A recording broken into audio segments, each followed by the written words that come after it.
Right now, nearly 23 million cubic meters of magma is swelling beneath the Icelandic town of Svartsengi, pushing its way up through the crust. In Iceland, an active volcano represents the potential for an eruption across any of the country's 32 distinct tectonic systems. It is a label of capability, not necessarily a mountain currently venting lava. The Fagradalsfell system illustrates how deceptive this status can be. It remained dormant for 6,000 years before suddenly awakening in 2021. While some systems sleep for millennia, the Sundhnúkagígar Crater Row has erupted repeatedly since December 2023, sending lava flows toward the evacuated streets of Grindavik.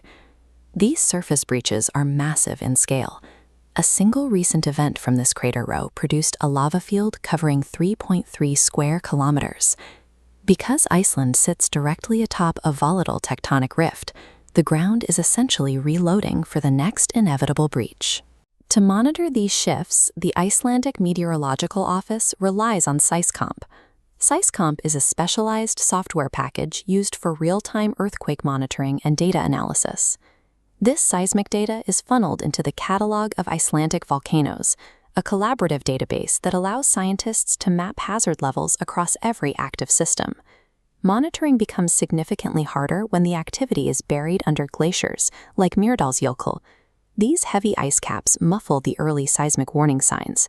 When magma finally reaches the base of the glacier, the heat generates massive volumes of meltwater, trapped under the weight of the ice.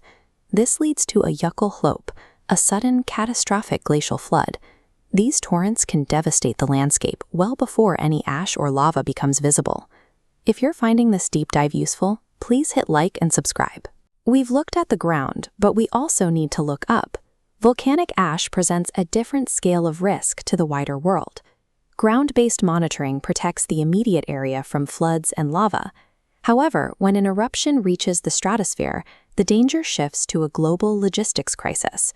The 2010 Eyjafjallajökull eruption proved how vulnerable we are.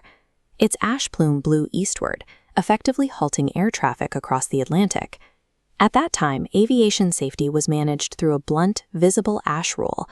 If ash could be seen, the entire airspace was closed, resulting in massive flight cancellations. The new Quantitative Volcanic Ash system uses a 3D wireframe to map the atmosphere. It treats the sky as 12 precise horizontal slices, up to 60,000 feet. By calculating ash concentrations for each layer, it identifies safe flight corridors instead of grounding all aircraft. This data converts an invisible atmospheric hazard into specific coordinates that pilots can use to navigate safely through the plumes. Because of QVA, commercial airlines can now fly through zones with low ash concentrations, provided their engines are certified for it. This keeps the global transport network moving during an eruption. If the 2010 disaster happened today, this new forecasting system would cut global flight disruptions by half. The result is a continuous data loop. Seismic shifts detected deep underground by SeisComP now inform the atmospheric modeling that directs planes thousands of miles away. We still cannot stop the tectonic plates from pulling apart, nor can we prevent magma from surfacing near towns like Grindavik. However, we have built systems that manage the chaos, allowing the global economy to keep moving, even while the ground remains dangerous. The Earth will inevitably shift again. But with tracking that spans from the deepest magma chambers to the highest reaches of the stratosphere, we are no longer flying blind.